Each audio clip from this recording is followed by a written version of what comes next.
வாழ்க வளமுடன்.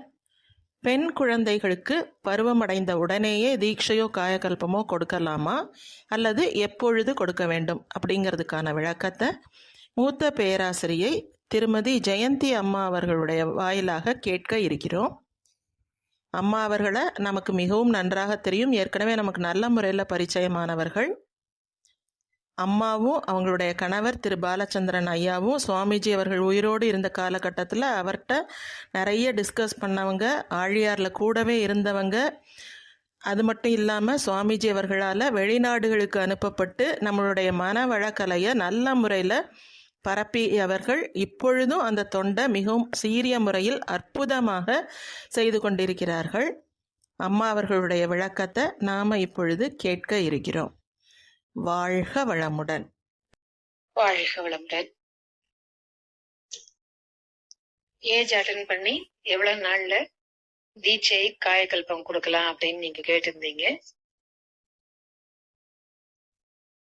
சுவாமிஜி அந்த காலத்துல சொல்லும் பொழுது 12 வயசு 13 வயசு அப்படி எல்லாம் ஏஜ் அட்டன் பண்ணதுனால 6 மாதம் கழித்து அவங்க தீட்சை கொடுக்கலாம், அவங்களுக்கு தீட்சை கொடுக்கலாம், காயகல்பம் சொல்லிக் கொடுக்கலாம் அப்படின்னு சொல்லியிருக்காரு. அந்த 6 மாசத்துக்குள்ள அவங்களோட சைக்கிள் நல்லா செட் ஆயிடும். அவங்களுக்கு ஏதாவது கத்துக்கணும்னாலும் அதுக்கேற்ற ஒரு மனப்பக்குவம் இருக்கும் அப்படின்ட்டு சொல்லுவார். ஆனா இப்போ 9 வயசு 10 வயசுல குழந்தைங்க ஏஜ் அட்டன் பண்ணா கொஞ்சம் டைம் கொடுக்கறது நல்லது. ஏன்னா நம்ம சொல்ற அந்த கருத்துக்கள் அவங்களுக்கு புரியுற மாதிரி இருக்கணும். சில குழந்தைங்க அவ்வளோ அந்த சின்ன வயசுலயே நல்ல மெச்சூரிட்டி இருக்கும், புரிஞ்சுக்கிற தன்மையும் இருக்கும். அதை வேணா நம்ம ஜட்ஜ் பண்ணி அந்த குழந்தைங்க புரிஞ்சுக்கிற மாதிரி இருந்தாங்கன்னா ஒரு 10 வயசு அந்த மாதிரி ஏஜ் அட்டன் பண்றாங்கன்னா 6 மாதம் கழித்து கொடுக்கலாம். இல்ல அந்த வயசுலயும் சின்ன குழந்தையாதான் அந்த மாதிரி ஒரு குணம் இருக்கு, புரிஞ்சுக்கிற தன்மை இன்னும் வரல அப்படின்னா 1 வருடம் கழித்து அவசரப்படாம கொஞ்சம் நிதானமா கொடுக்கறது நல்லதுதான். 12-13 வயசுங்கும் போதுதான் கருத்துக்கள் புரியும்.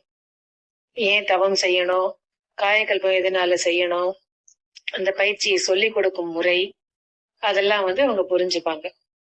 அதனால ரொம்ப சின்ன வயசு 9 வயசு 10 வயசுன்னா கொஞ்சம் வெயிட் பண்றது நல்லது. வாழ்க வளமுடன். பெண் குழந்தைகள் பருவமடைந்த உடனேயே தீட்சை கொடுத்து விடலாமா அப்படிங்கிற கேள்விக்கு பேராசிரியர்கள் மிக அருமையாக, அழகாக, தெளிவாக விளக்கம் கொடுத்துருக்காங்க. பேராசிரியை ஷர்மிளா தனசேகரன் அம்மா அவர்கள், ஜெயந்தி அம்மா அவர்கள், கோதை கோவிந்தராஜன் அம்மா அவர்கள், கனா காளியப்பன் அம்மா அவர்கள், ராஜேஸ்வரி அக்கா அவர்கள், மஞ்சுளா கார்த்திகேயன் அவர்கள் போன்ற பேராசிரியர்கள் மனமுவந்து தங்களுடைய நேரத்தை ஒதுக்கி இந்த வீடியோ வெளியிடுவதற்கு உதவி செய்துள்ளார்கள். தங்களுடைய விளக்கங்களை அளித்துள்ளார்கள். அவர்கள் அனைவருக்கும் என்னுடைய மனமார்ந்த நன்றிகள். வாழ்க வளமுடன்.